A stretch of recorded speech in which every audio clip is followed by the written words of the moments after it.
A aula de hoje é sobre mecânicas e a gente vai estudar sobre mecânicas, a gente vai ver o que são mecânicas e o que não são, né? No próximo slide. Mas a motivação para usar mecânicas é a seguinte: você fazer um ambiente num jogo que é vazio é horrível, né? Você não deve fazer quase nunca um ambiente vazio, sem nada. O que a gente quer dizer sem nada?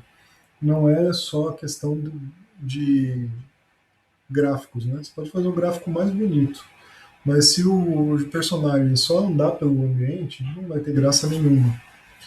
As mecânicas elas fazem então um papel importantíssimo nos jogos para que a jogabilidade fique bem mais divertida, né?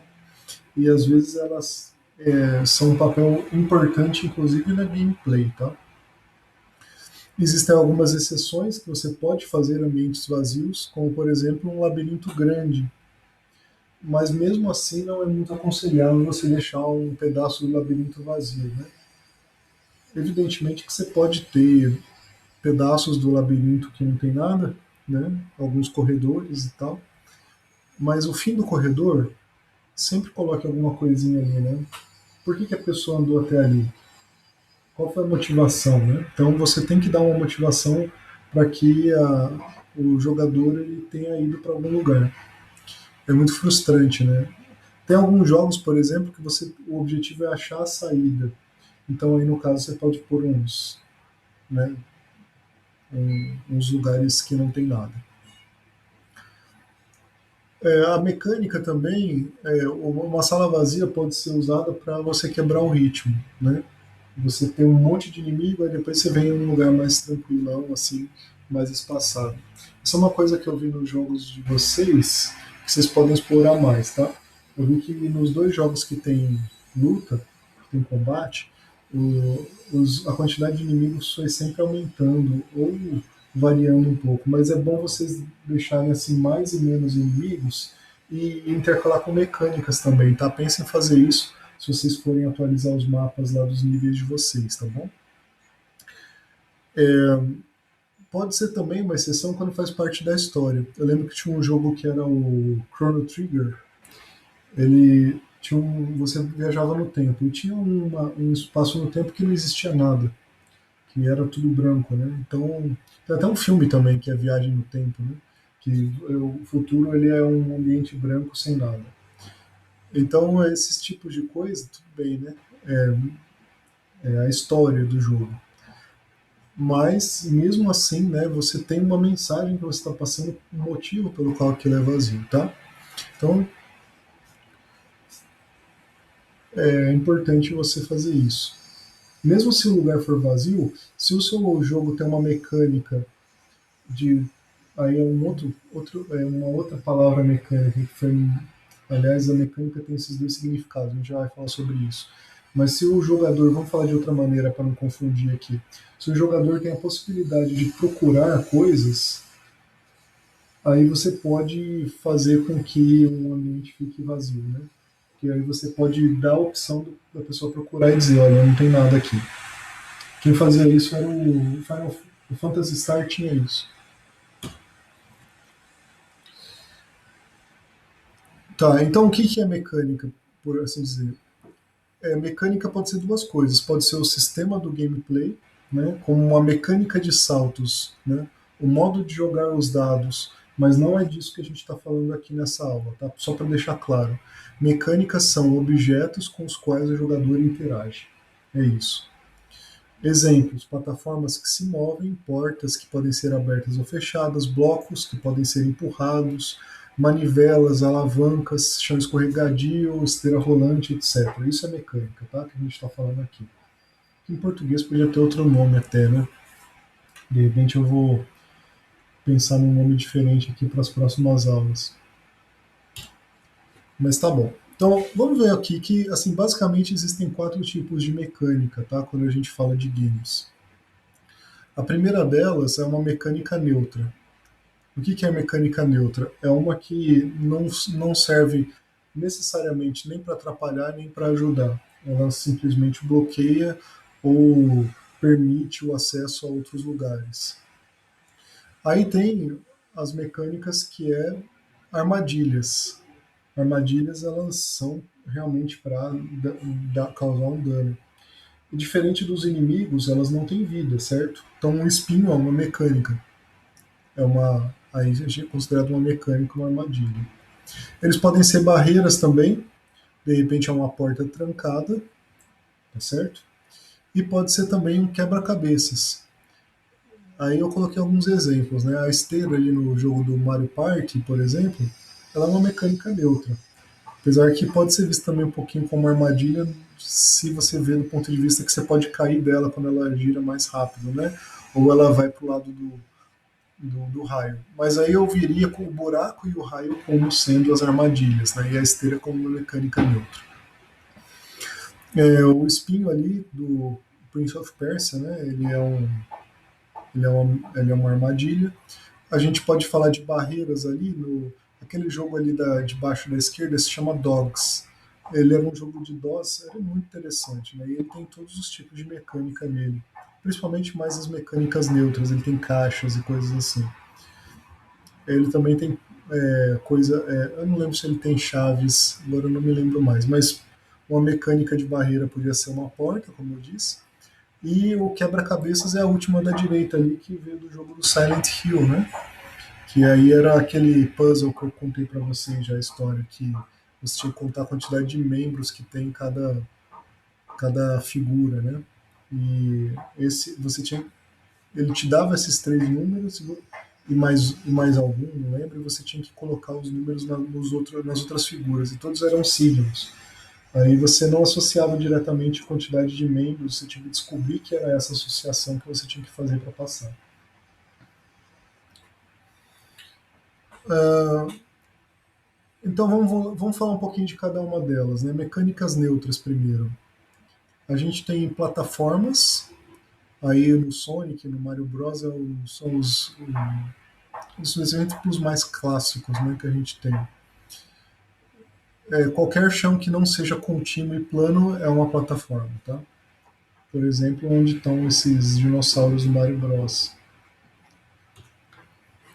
Portas, elas podem ser mecânicas neutras ou barreiras, né? Se elas não forem, elas podem ser usadas para interagir com o jogo, né? Aí depende de como ela abre, se ela impede caminho, se é mais rápido. Porque às vezes eu já vi jogos como o Bonanza Brothers, que você abria a porta para esmagar o carinha atrás da porta, né? Quando você abria de repente. Alguns jogos são assim, né? Os Simpsons também tinha esse tipo de. Os Simpsons do arcade, né? Que você ficava perto ali da porta e abria a porta em cima de você e você tomava dano. Aí já era mais uma armadilha também, né? Então, para vocês verem que assim, o mesmo elemento ele pode ser usado para diversos tipos, diversas aplicações de mecânica. Não necessariamente é uma barreira, pode ser uma porta, pode ser barreira, pode ser neutra, pode ser armadilha, etc. Pode ser também puzzle.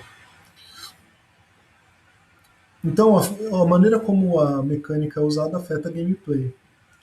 O Prince of Persia também eu já dei esse exemplo, né? As portas eram aquelas grades que desciam e se ela descia você podia ser esmagado, tomar dano, cair, etc.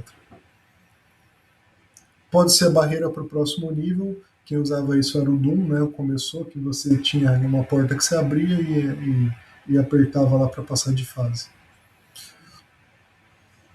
Se ela não abre a porta, uma coisa importante, indica isso, né? Põe um cadeado ou põe um, um buraco de chave, né? Para você saber que aquilo lá precisa de alguma.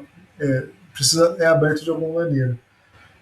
Evidentemente que tem alguns jogos que você tem que abrir a porta pelo outro lado, aí você pode não colocar nada, né? Que aí o jogador vai aprender com o tempo que o lado que tem, às vezes, o ferrolho ou tem o buraco de chave é onde você deve abrir.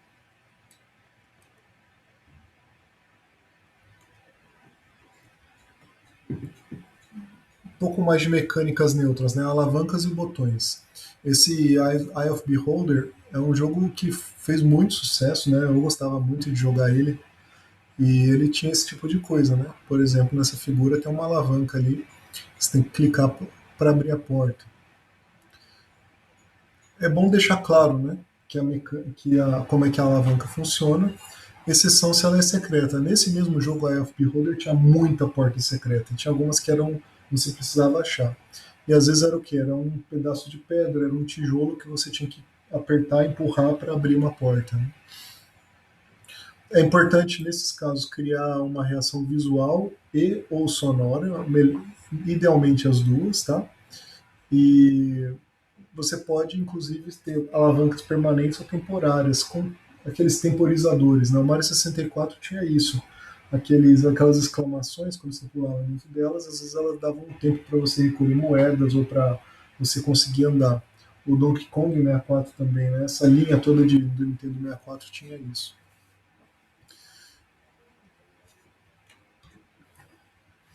As mecânicas podem ser manivela também, ou alavanca de carga. Tem muitos jogos que são assim, né? Você chega perto dela, você vê que é uma. Ali nesse caso, nesse exemplo que eu coloquei, uma ponte levadiça, você tem que, às vezes, fazer um movimento, inclusive, com o controle para conseguir abrir, né? Ou você tem que ficar apertando, ou ficar mexendo para os lados, etc. Outra mecânica neutra é o checkpoint. Né? Checkpoint ele pode ser usado para várias coisas, para salvar, para pausar, ou para você descansar. Né? Tem alguns jogos que recuperam energia. Nesse jogo aí, Elder of Scrolls, tinha uma caminha em algumas salas que você sabia que era um lugar que você podia dormir e não iriam aparecer inimigos. Né? Então aí é importante ter esses lugares, dependendo do estilo de jogo, né? Você pode usar. É bom vocês colocarem esse tipo de checkpoint num lugar de fácil acesso, a não ser que seja um desafio do jogo você fazer o checkpoint. Aí você é um compromisso em será que eu tento salvar aqui, me arriscando morrer, ou tento continuar e arrisco morrer na fase tendo que voltar do começo de novo. Né? Mas toma cuidado com o nível de dificuldade que isso pode colocar para o jogador. Às vezes você tem que estar voltado para o lado certo também. É importante, né? Você colocar o checkpoint de maneira que possa ser acessado de uma maneira correta. Nesse caso aí do Elder of Scrolls, você subir na caminha, você com certeza ia virar para a porta, né? Ficar olhando, mesmo que você saiba que não vai vir inimigo, você ficava sempre receoso. Né? Então, o que mais, né? Agora vamos das mecânicas neutras para as armadilhas. O segundo tipo de mecânica. Como eu disse, é semelhante ao inimigo, o objetivo é causar dano. Mas o interessante é que essas armadilhas normalmente não são inteligentes, tá? Então elas podem ser ou temporizadas ou podem ser uma questão de risco mesmo. Né? Eu já até comentei outro dia na aula de recompensas que se você coloca uma recompensa ali perto de uma armadilha, muita gente vai tentar pegar, mesmo que seja arriscado. Os jogadores gostam de arriscar para pegar, inclusive para mostrar que tem habilidade para fazer a coisa, testar suas habilidades. Né? É bom você deixar claro que é perigoso a armadilha. Por exemplo, você faz fogo, faz gelo, eletricidade, peso que esmaga, você põe uma letra T de tonelada, né? Espinho. Não faz uma estrela do mar bonitinha que a pessoa vai pular para pegar, né? Porque já aconteceu isso num jogo que eu contei para vocês, acho que era do Mickey, um laser, etc.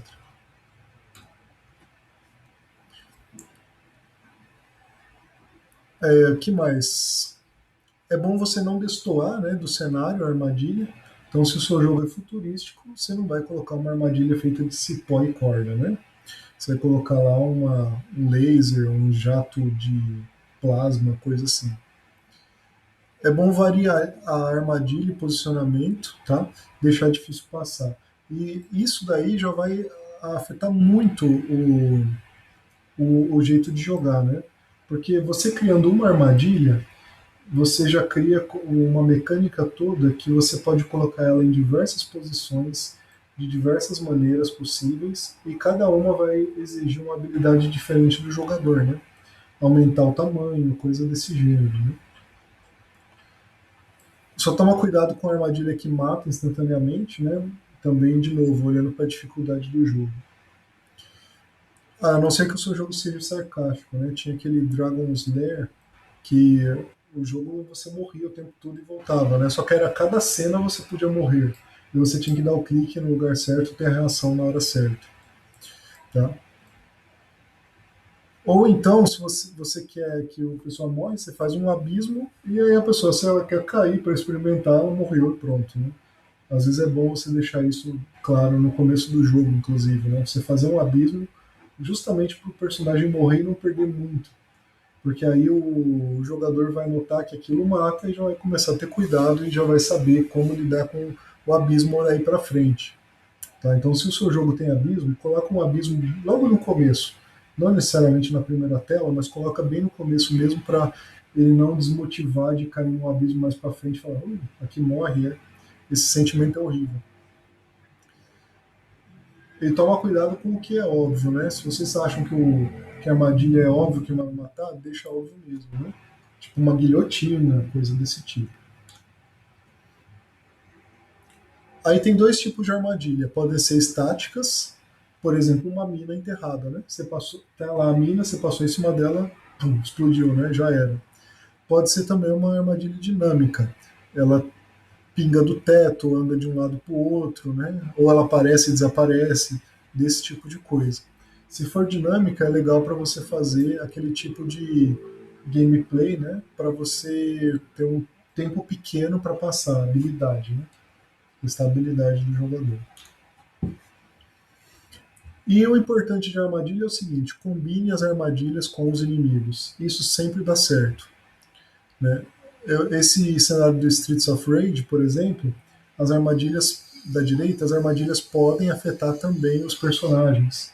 Isso é muito legal, né? Os inimigos. Então você pode brincar com os inimigos, tentar empurrar eles para baixo da prensa para eles serem prensados ali e tomarem dano. Só que isso é uma faca de dois gumes, né? Porque você está indo perto, ela só é ativada pela sua presença, não dos inimigos. Você pode, nesse jogo, né? Mas você pode fazer ela ser ativada de qualquer maneira, né? Enfim, só que aí você tem que tomar cuidado que se ela é ativada com os inimigos precisam ser inteligentes também para evitar a prensa, né? Não ficar muito fácil. Tartarugas Ninja também combinou ali, né? Nesse exemplo aí do arcade, você passa embaixo de um outdoor e aí tem dois inimigos atrás dele.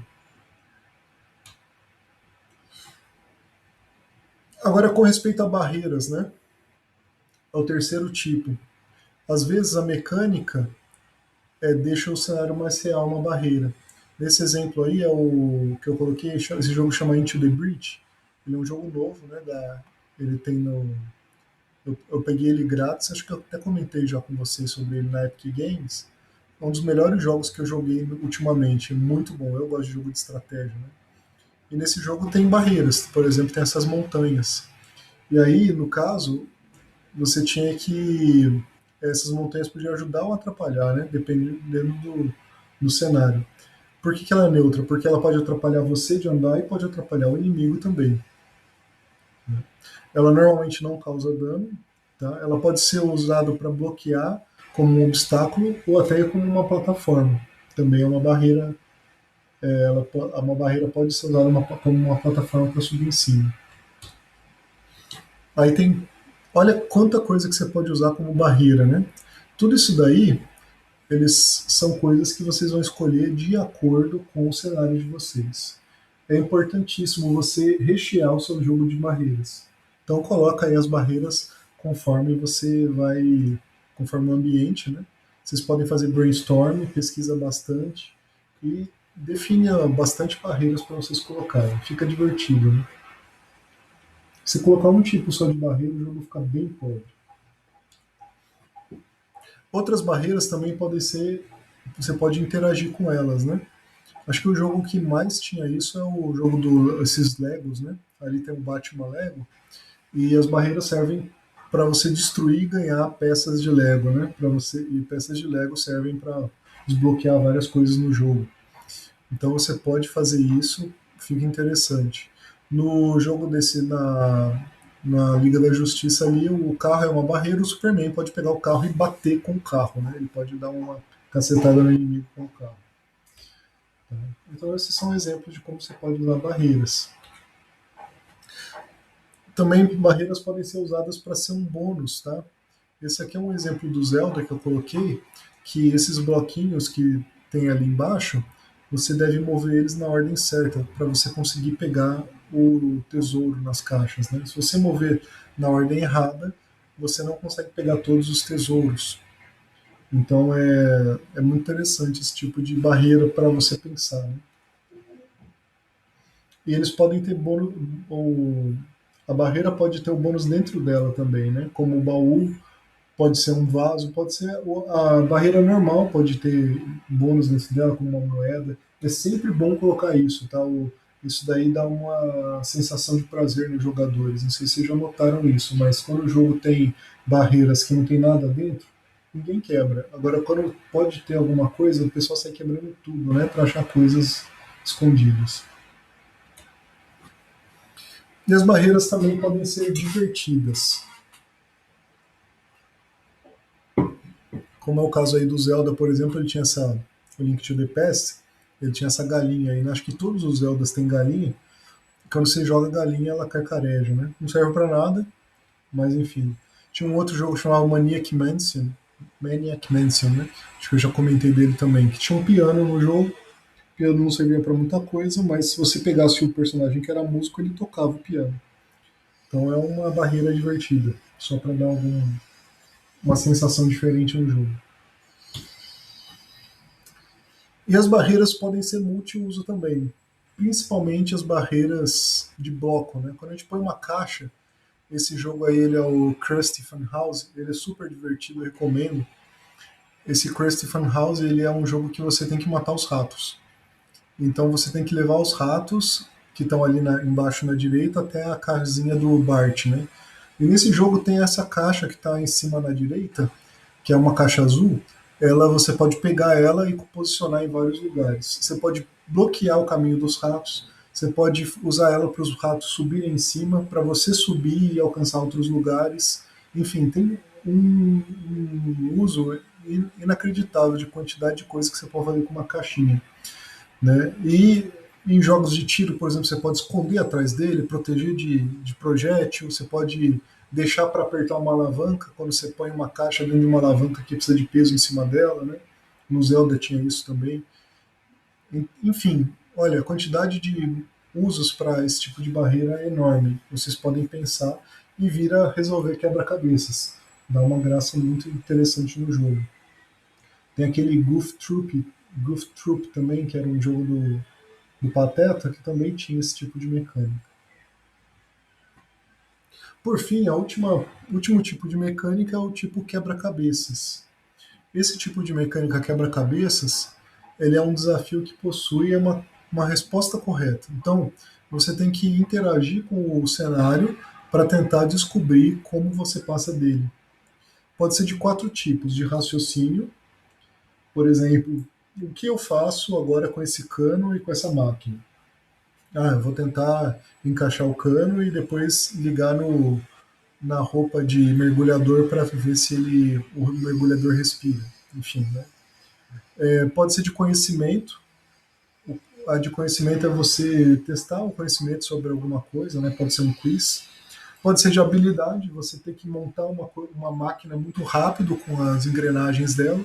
E pode ser de observação, que é o exemplo desses jogos aí de point and click, né? Que você tem que achar os objetos escondidos. Então, como a gente pode usar quebra-cabeças? Eles têm que ser motivadores, tá? Em que sentido? Você deve mostrar para eles que isso é um quebra-cabeças e que ele tem que usar a cabeça para resolver. Então, exemplo, se você acha que tem que ter você tem que escapar de um quarto, mostra para ele que a porta está trancada no começo. Aí a pessoa vai saber que tem que procurar a chave, ou um pé de cabra, ou então uma ferramenta de ladrão, uma coisa assim, né? Como é que você cria os quebra-cabeças? Tá? Ele tem que ser simples, não complica demais, tá? Com um monte de bolinhas que você não sabe aí serve, você monta um gato com as bolinhas, aí esse gato ganha vida e ele serve para caçar um rato. É ridículo, né? Então não viaja muito. Tem que ser uma mecânica fácil, Cuidado para não deixar um negócio complicado demais de você fazer. Eu lembro que uma mecânica que me deixou muito chateado, né? Até vou pôr a foto dele aqui depois se eu lembrar, era do jogo Monkey Island. Esse jogo aí era um jogo que tinha muito quebra-cabeça e muitos deles são dificílimos. Tinha gente que não conseguia jogar, principalmente antes da era da internet, né? O Monkey Island 3, por exemplo, ele tinha as opções de você usar o item com a mão, você tinha ou melhor, a maneira de interagir com o mundo era com a mão, com os olhos, com a boca, né? Eu acho que era isso, são três maneiras. E aí, numa cena, você tinha que pegar o ar de de uma bexiga de hélio, aí depois você tinha que mascar o chiclete e depois você tinha que usar o ar do balão de hélio para colocar um dente de ouro dentro do chiclete para você mascar junto. Aí você tinha que fazer uma bola com o chiclete, a bola ia sair voando, ia sair pela chaminé da casa para cair do lado de fora e você achar o dente de ouro depois. Era um negócio assim, fora do. Surreal, né? Ainda mais porque é o seguinte: você normalmente não usava o boca para fazer alguma ação, você normalmente usava a boca, talvez para mascar o chiclete, seria uma, a gente usava, mas mais para conversar, né? A gente usava. Então ficou uma mecânica muito complicada, tá? Então é melhor você fazer uma mecânica simples. Tá, você pode fazer até um pouco de puzzle, um pouquinho, um desafio um pouco mais difícil, mas toma cuidado. Deixa pelo menos por partes que seja uma mecânica mais razoável, né? A não ser que você queira fazer uma coisa absurda, cabeluda mesmo, né? Se o seu jogo, o objetivo é fazer um jogo hiper hard, né? Tem esses jogos super hard ultimamente, aqueles Metroid Impossible, Mario Kaiser, né? Mas, enfim, não é o caso que eu estou falando aqui. O legal desses jogos é você ter um estalo, né, da ideia. Falar, entendi, já sei, vou usar isso. E normalmente é isso mesmo. Você deixar um detalhe, às vezes, do cenário, alguma coisinha assim, que dá uma dica que ajuda a pessoa a chegar na conclusão. E normalmente nesses jogos é bom você ter uma responsividade boa também, tá? Por exemplo, se é para você achar um bloco na parede que você vai empurrar, se você empurra o bloco que tá certo, que tem que descobrir mesmo, ele tem que fazer um barulho. Se você empurra o bloco errado, também é bom fazer um barulho diferente, para a pessoa não ficar empurrando o bloco e não saber se ela realmente empurrou ou não, né? É legal fazer isso daí, tá?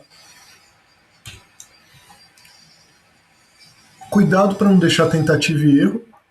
Olha esse caso aí do Indiana Jones e o A Fate of Atlantis, que eu já comentei também em outra aula, né? Tem as bolinhas ali, é horrível esse jogo. Você tem que colocar uma bolinha na boca do peixe e aí o peixe ganha vida, e era um peixe de plástico, sei lá, né? Não faz o menor sentido. E esse jogo é cheio dessas coisas, tá? Isso é muito ruim. Deixa o jogo gigante e sem graça. Fica só clicando, clicando, clicando, a pessoa começa a tentar tudo, né? Vira tipo aqueles buttons, né? Naqueles jogos sei lá, de corrida, né? Não, não é o objetivo aqui. Tem que tomar cuidado também com referências, tá? Referências culturais. Se você fazer um negócio que fala dos Trapalhões, você resumiu o jogo para brasileiros, né? Ninguém mais fora do Brasil conhece Trapalhões. Se você vai usar alguma coisa de história, cuidado, porque nem todo mundo sabe história de todas as coisas, né? E cuidado com o contexto. Tinha um jogo, por exemplo, que você tinha que descobrir letras e números, você tinha que fazer um mapeamento entre letras e números. E aí eles tinham dado as dicas EMC. E aí o que acontece? Era EMC quadrado, era a fórmula do, do Einstein, né? Que aí no caso você descobre quanto que vale E dados M e C. Só que qual que é a questão, né? Nem o quadrado era dado direito, era MC2, então era um 2 que aparecia na fórmula. E quem disse que a pessoa conhece essa fórmula? E não tinha nada a ver o jogo com energia, transformar em matéria, coisa desse gênero. Era um jogo qualquer, assim, né? De clique. Então, esse tipo de referência pode ser muito mal usado, toma cuidado, né? Às vezes o cara acabou de aprender essa equação e quis colocar num joguinho. Cuidado com isso.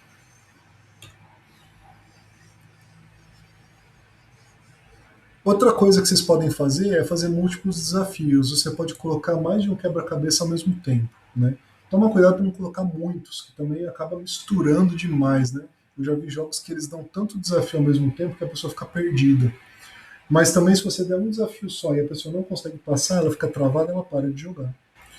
Então é legal você deixar fazer assim, né? Você talvez dar dois desafios bem isolados um do outro, que sejam separados, que a pessoa consegue perceber que um não tem relação com o outro, e que aí a pessoa pode ir pensando em vários deles ao mesmo tempo, né? E outra coisa é você também fazer uma mecânica de poder dar pistas, né? Se você a pessoa pode de repente clicar um botão e gastar uma pista. Você pode dar um número de pistas para o jogador. Ou então, se ele olha uma pista, ele perde pontos, uma coisa desse tipo, né? Esses jogos aí freemium, eles usam isso não só como mecânica, mas usam isso também como aí mecânica não no sentido do jogo, né? De novo, né? Um artifício, mas para ganhar dinheiro, eles vendem pista.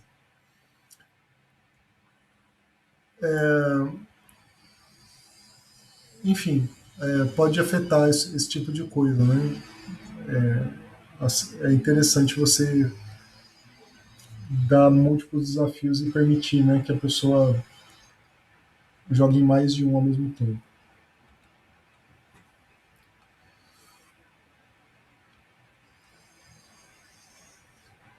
Quais são os tipos de quebra-cabeça que existem? Né? Vamos entrar em subtipos agora. Então a gente tem os tipos de lógica, que é a combinação de itens, junte três, né? Então é um subtipo desse, que é o Bejeweled, Shapes and Columns, o Candy Crush, etc. Né? Combinação de itens vai um pouco mais além, né? Eu já colocaria The Incredible Machine nesse caso. Pode ser de matemática, que é ordenação, geometria, né? Toma cuidado para não fazer um negócio bizarro, dificílimo, né? Que você tem uma chance em 1 milhão para acertar. Um tipo de matemática que é muito legal também é os jogos do tipo. Como é que chama? Sudoku, né? Você pode fazer o quebra-cabeça cinemática, o Angry Birds é muito legal nessa linha, que você tem que medir, calcular força, distância, né, ângulo. Também o Worms era desse tipo. E pode ser quebra-cabeça de conhecimento, aí perguntas, etc. Agora vamos entrar na última parte, que é um pouco de lado, né, na parte de mecânica, que é mais a ver com a questão de diversão e dificuldade, né? Isso daqui é um parênteses que não está no livro nessa parte, mas mecânica ela dita muito com respeito à dificuldade do jogo. Se você deixar o jogo muito difícil, você vai limitar o público, lembra disso. Se você deixar muito fácil também, vai ser só para criancinha. Toma cuidado com o tipo de nível de dificuldade que você vai colocar, né?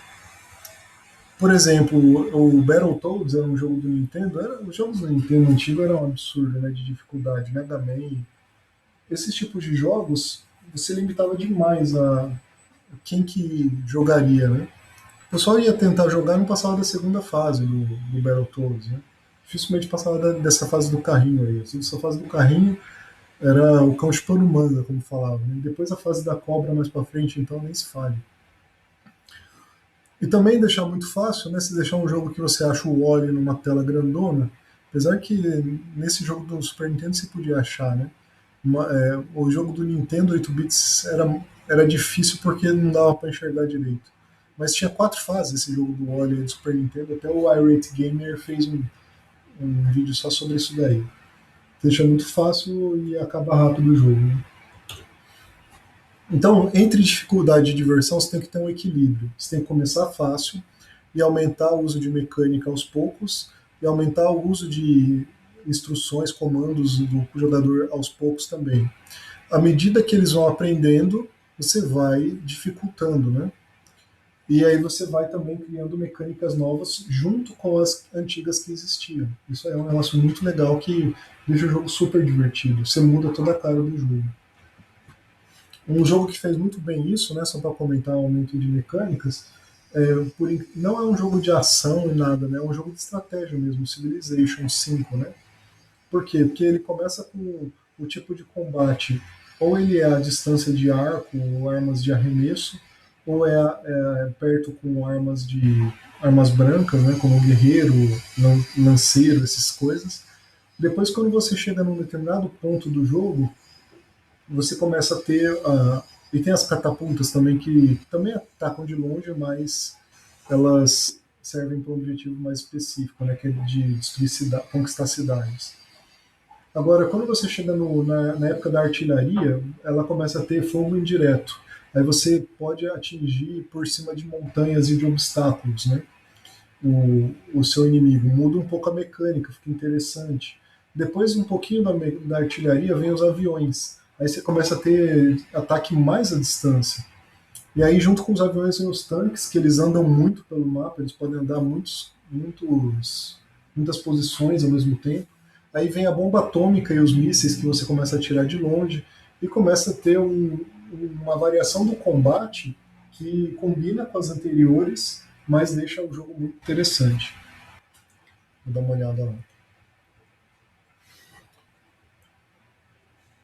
E nessa questão, né, de você saber balancear a dificuldade com a diversão, né?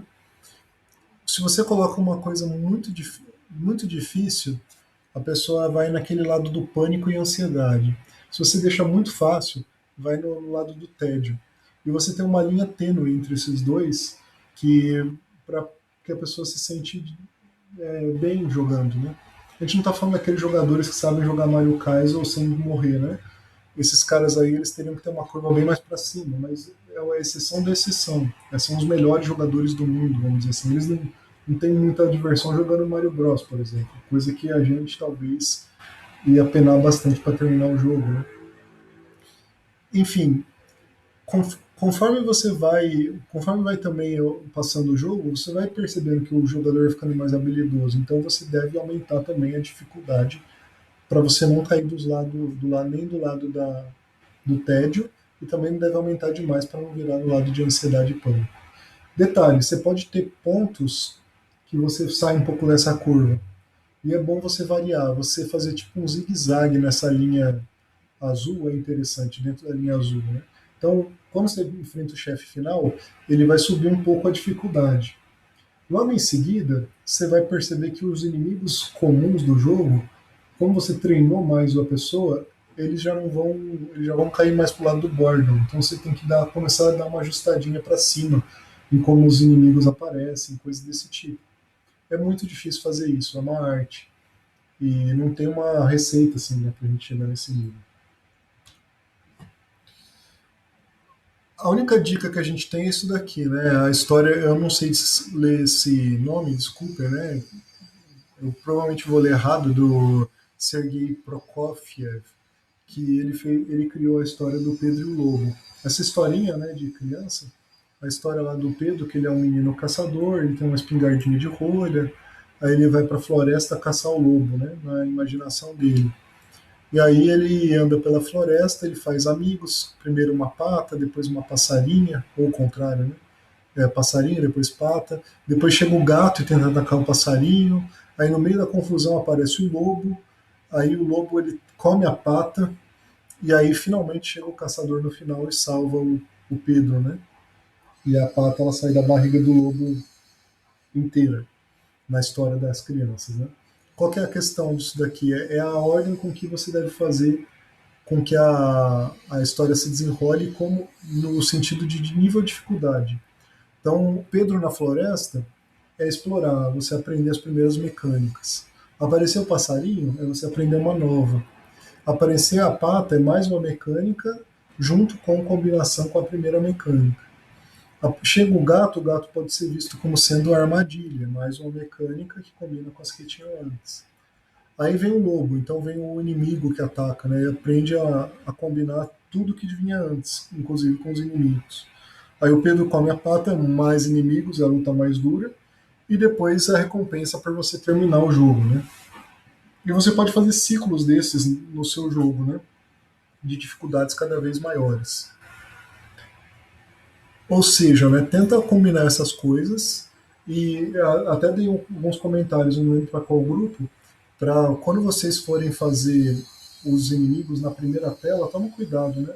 Às vezes é bom colocar um inimigo só ou dois no máximo, ou então nem a primeira tela para a pessoa aprender a se movimentar, aprender a usar os itens. Né? Você já joga uns carinhas para lutar na primeira tela, assim que o jogador aparece, ele já vai ficar desesperado, né? Não sabe nem andar e já vai ter que lutar.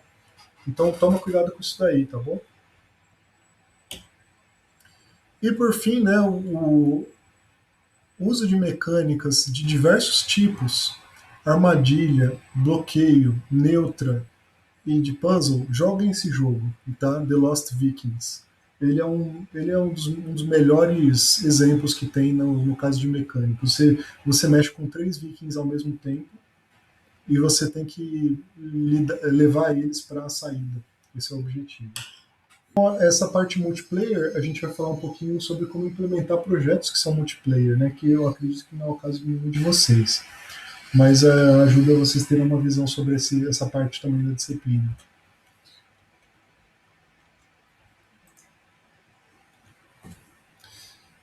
Como é que começou o multiplayer, né? No Fliperama, um dos primeiros multiplayers foi o Gauntlet, né? Que aí você podia jogar até quatro pessoas. Esse jogo foi um marco, assim, né? Muita gente gostava de jogar ele. Você põe uma ficha no jogo, você ganhava uma certa quantidade de energia do personagem e a energia ia diminuindo automaticamente com o tempo. Você tinha que andar rápido, você não podia ficar parado, né? Porque era multiplayer, então por isso que tinha essa coisa. E aí o objetivo era só Dungeons and Dragons, né? Você andar em masmorras, pegando recompensas e matando monstros. Um outro marco foi em 93 com o Doom em rede local. Aí abriu a porteira, né, como se diz, para os jogos tipos multiplayer. Porque a partir daí começou aquela febre, eu até, inclusive, eu lembrei o nome do jogo que eu não estava lembrando outro dia, que é Counter-Strike, né? Poxa, como é que eu pude esquecer esse nome, né? E que eu não jogava também, mas esse eu nunca fui jogar Counter-Strike. Se eu joguei uma vez, muitos anos atrás. O Doom eu já joguei, né? Eu joguei na época. Mas aí o que acontece? Esse tipo de jogo abriu espaço para Lan House, para começar a surgir aquele advento. Eu não sei se vocês chegaram a pegar essa época, que o pessoal ia na Lan House para jogar CS, né? Aí depois apareceu também, nesse meio tempo, tinha os jogos de esporte, que aí podia ser cooperativo ou adversário, né? Inicialmente apareceu o adversário, depois apareceu o modo cooperativo e depois apareceram os jogos cliente-servidor, que aí aumentou em absurdo, né, a quantidade de jogadores, ao mesmo tempo que virou o estilo MMO, né? Que é Massive Multiplayer. Então, os tipos de multiplayer que existem, tem competitivos e cooperativos. Os dois exemplos no futebol a gente vê, né? Quem jogava FIFA sabe disso, pode jogar no mesmo time ou contra. Você pode fazer um jogo conjugado também, que é no mesmo ambiente ou um ambiente separados. Conjugado significa você nem é necessariamente adversário e nem é cooperador. Vocês podem ser pessoas que simplesmente jogam lado a lado com objetivos diferentes. Os temas que a gente vê nesses tipos de multiplayer são quais são as motivações, né, para criar. Combate, cada um por si. Você pode fazer time contra time. Aí você tem aqueles jogos de tiro também, que é de um time contra o time adversário. Cada time tem um monte de jogadores, né? Você pode fazer de luta, sobrevivência, multiplayer, muito usado. Controle de território e influência também. Você pode fazer jogos de corrida, por exemplo, Mario Kart na rede você jogava 12, 15 pessoas. Né? Você pode fazer em turnos também o, os jogos. Aí nos jogos de estratégia são mais assim. Aí ele pode ser em tempo real também. Aí os jogos mais de tiro de primeira pessoa são assim. E os jogos de vida virtual, né? The Sims. Aí você pode colocar aí também os joguinhos de rede. Tinha um joguinho bem no comecinho que chamava Rabu, que a criançadinha jogava, né? Que você criava, você ganhava itens, decorava a casa, você visitava a casa dos outros e coisas desse tipo.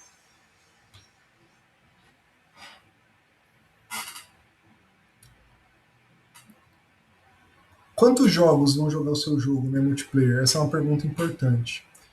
Aí isso daí depende do gênero, né? Se você vai fazer um jogo de luta, normalmente é dois, né? Pode ser no máximo seis. Esse jogo aí é o exemplo, né? O X-Men para Fliperama, quando saiu para seis pessoas, a gente ficava doido, né? Mas quase não cabe na tela os seis personagens, é muito complicado. E eram duas telas, duas televisões, não existia widescreen naquela época, né? Isso daí é só uma figura ilustrativa, não era assim um jogo de verdade. Se for na mesma tela, no máximo 6. Se for dividir a tela, no máximo 4. A gente aprendeu isso do 64, né? Se for de tiro, cerca de 16 pessoas é um número bom. Se for MMO, aí não tem limite. Então aí vocês vão decidir, é importante decidir, uma das primeiras coisas que vocês vão decidir em jogos multiplayer é a quantidade de jogadores, né? E talvez vocês vão ter que diminuir no meio da implementação se for por limitações de hardware, coisa desse tipo, ou sincronia, né? Vamos falar um pouquinho de MMO, né? O MMO, a dificuldade dele é difícil de tornar ele competitivo, no sentido de que tem pessoas de tantos níveis de diferentes jogando o jogo, né? Às vezes a pessoa joga faz 5 anos, aí chega um novinho lá, e aí, como é que você vai fazer os desafios serem os mesmos, né? Então você tem que criar o seu mundo no MMO de uma maneira que ele seja atrativo para todo tipo de pessoas. E tomar cuidado para você não colocar novos num lugar ridículo e ter sempre desafios novos para aqueles que já jogam há muito tempo, tá? Tem que tomar cuidado com efeitos em massa. Por exemplo, joga uma bola de fogo, né? Destrói tudo que tem na área. Pô, você vai destruir um monte de gente junto. Então, mas não atinge outros jogadores. Tá, mas mesmo assim, né? Você tem que tomar cuidado porque às vezes você tira a graça dos outros que estão querendo lutar um pouquinho, né? Esses jogos é muito importante você personalizar, é o mais importante, e é um evento social, isso que é importante aprender. A maioria dos jogadores jogam esse tipo de jogo quando elas gostam de socializar, tá? Quando a pessoa é daquela tipo de que gosta de jogar sozinho, normalmente ela não é muito fã de MMO. Existem quatro tipos de jogadores, né? Existem aqueles que gostam de jogar sozinho para zerar, aqueles que gostam de jogar sozinho para explorar, aqueles que gostam de jogar com muitas pessoas para ajudar outros em colaboração, e os que gostam de jogar com outros para ser o melhor de todos, para mostrar que é bom. Existem esses quatro tipos, tá? É um estudo que é feito aí sobre jogadores diferentes. E para os jogos freemium, por exemplo, o mais importante são os jogadores que socializam, por incrível que pareça, porque eles que gastam mais dinheiro estatisticamente, né? Tem todo um estudo sobre isso daí. Mas de qualquer forma, você precisa fazer o jogo para que os quatro tipos de jogadores também participem, né? Se você quiser um público mais variado. Nesses jogos tem muito a parte de crafting, né? Que vem do Minecraft e tudo mais, né? Quantos jogos tem isso daí? O que é crafting? É você criar coisas, inventar novos materiais com base naquilo que você já tem. E esse tipo de crafting, com poucos materiais, você já tem muita coisa variada que você pode fazer, e cada material novo que você coloca aumenta exponencialmente a quantidade de coisas que você pode criar. Então é muito interessante, né? Mas é legal nesses tipos de mecânica, quando você cria crafting, é você também colocar um elemento de aleatoriedade, né? Você vai criar uma espada, ela pode ficar boa ou ruim.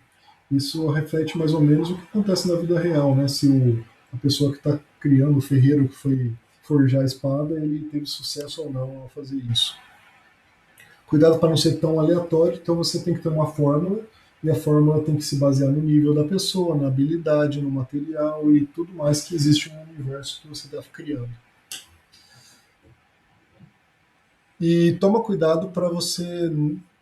É importante você colocar um nível mínimo para usar as armas, né? Dependendo da força delas. Quem começou isso daí, se eu não me engano, foi o Diablo, não tenho certeza, foi o primeiro que eu vi.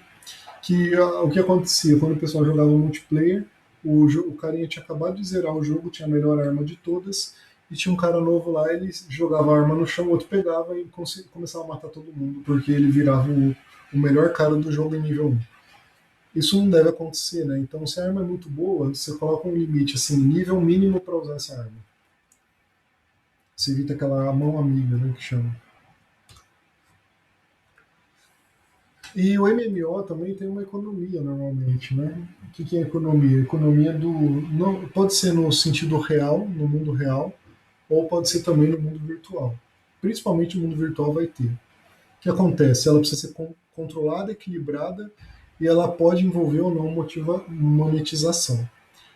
Por exemplo, você não vai deixar um cara de primeiro nível pegar uma grana absurda que ele compra qualquer coisa que ele quiser, né? Então você tem que saber quanto que vai receber de dinheiro cada coisa, quanto cada coisa vale, né? Isso daí tem que ser uma pesquisa muito bem feita. Tá? O ideal é você se basear talvez numa situação de mundo real ou talvez em outros jogos que você já viu. Mas preços são coisas dinâmicas, podem ser sofrer ajustes com patches, né, do jogo, coisa desse tipo. Quando envolve monetização, por exemplo, tem esse cara aí do jogo Entropia, né? No universo Entropia, o cara vendeu uma boate por US$ 100.000. Dinheiro real, vendeu de um jogador para o outro no jogo. Depois, esse cara que comprou, ele vendeu por 6 vezes mais caro, vendeu por 600, revendeu por US$ 600.000. Agora, por quê? Porque nesse jogo, você criar um ambiente, né, nesse jogo Entropia, é uma coisa que dá trabalho, é, requer recursos do jogo, né? Então, é muito difícil você conseguir fazer um ambiente bonito. E você fazer um ambiente que é uma boate, né? Puxa, impressionante como o cara trabalhou para fazer isso. E o cara revendeu o trabalho dele, virou uma obra de arte e ele vendeu no jogo. Outra coisa que MMO tem é garimpo, né? Garimpar nesses jogos é uma coisa que você deve sempre pensar em fazer. O que seria? Ao invés de você lutar, uma outra maneira de você ganhar recursos seria você procurar pelos recursos. Numa mina, por exemplo, você ganhar dinheiro. E lutar também pode ser um garimpo, né, nesses jogos. Então, o combate pode ser um garimpo, no sentido de que cada vez você vai para lugares mais difíceis e lutando contra inimigos mais fortes. Pode ser um garimpo literal ou não, né? Isso que eu quis dizer. Nesses tipos de mecânica, toma cuidado para você com efeito de estagnação, né? A pessoa começa a subir de nível, chega num nível que não dá mais para subir praticamente, porque demanda tanto tempo, demora um ano para subir um nível que sobe 0,01% a força do personagem. Quem que vai jogar? Parou, né? Tem que evitar ficar chato também, no sentido de que quando você exige mineração, é bom você fazer os itens, os inimigos, os cenários sempre mudarem e terem novidades, né? E é bom destacar o progresso, você mudar o personagem, mudar o tipo de arma que aparece. Até quando a arma cai no chão, ou um item cai no chão, opa, isso aqui é de cor diferente, o que será isso? Né? Dá aquela injeção de endorfina. E é bom criar eventos especiais também. Os eventos especiais ajudam a subir de nível muito mais rápido, só que exige uma dedicação em curto tempo do jogador. Então fala assim, ó, em 3 dias vai ter o evento tal, e se quem pegar tanto de insígnias, por exemplo, vai ganhar um item especial no fim do evento. Né? Aí você faz 3 tipos de item especial com 3 níveis de dedicação. E a mais difícil de ou o cara fica o dia inteiro jogando ou ele paga para conseguir, né? É nos freemiums, no caso. E os cenários, né? Os cenários.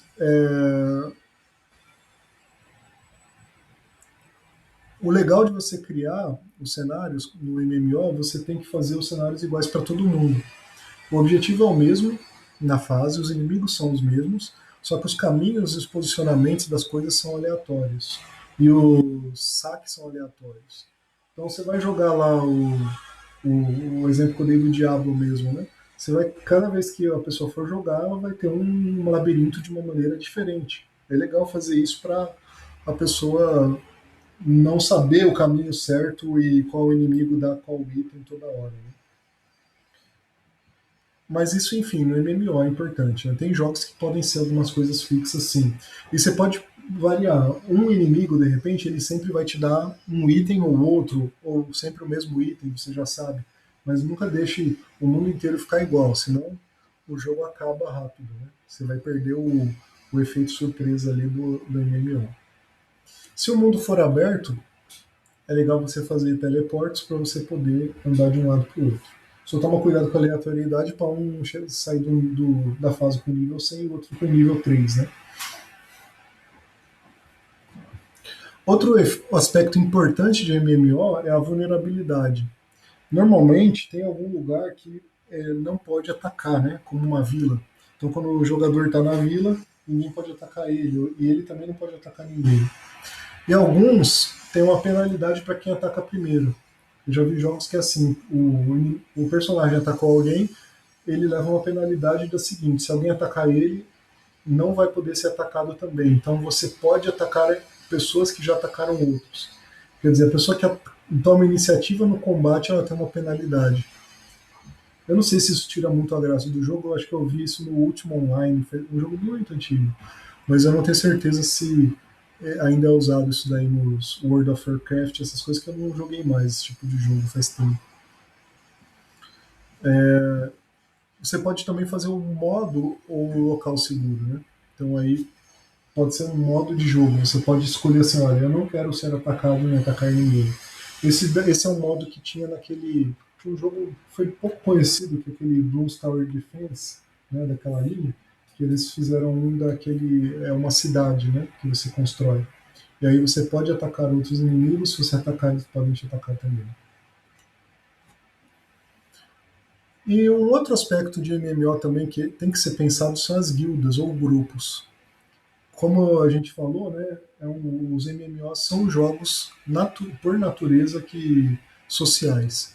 Então você criar grupos e guildas ajuda as pessoas a se subagrupar dentro desses jogos. Esse jogo aí que eu pus na tela é o Travian, né? Tem vários desses tipos aí.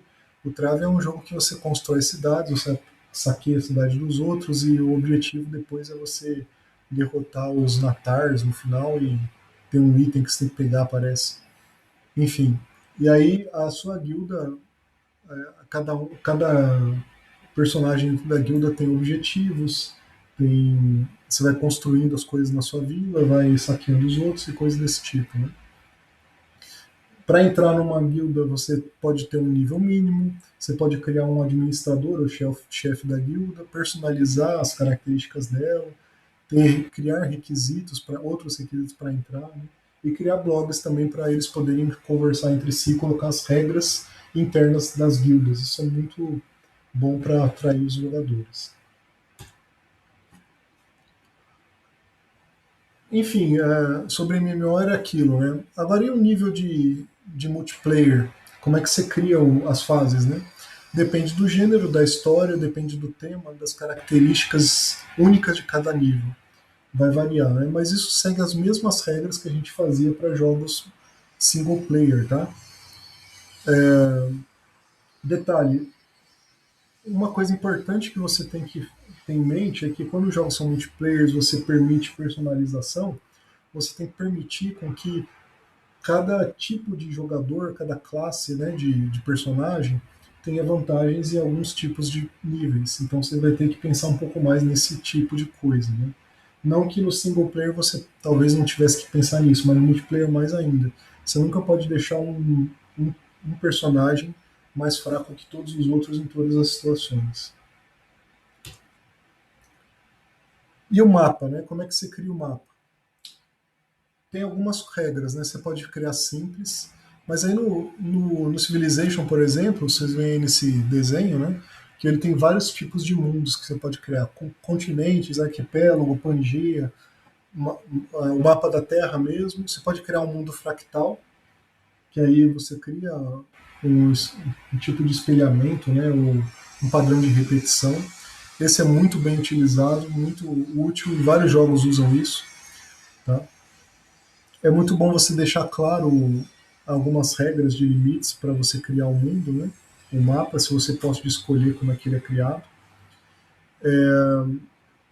É bom criar as áreas neutras, defensivas, áreas de difícil proteção, né? Que você tem que passar por elas. Enfim, onde vão aparecer os inimigos, NPCs, tudo isso tem que ter regiões específicas. Tá? E não se esqueçam de criar múltiplas rotas quando é um mapa para exploração, que isso daí ajuda também na diversificação e na diversão do jogo, tá? Mas nunca fique mais muito complicado. Crie regras simples para gerar um mapa aleatório. Fica legal.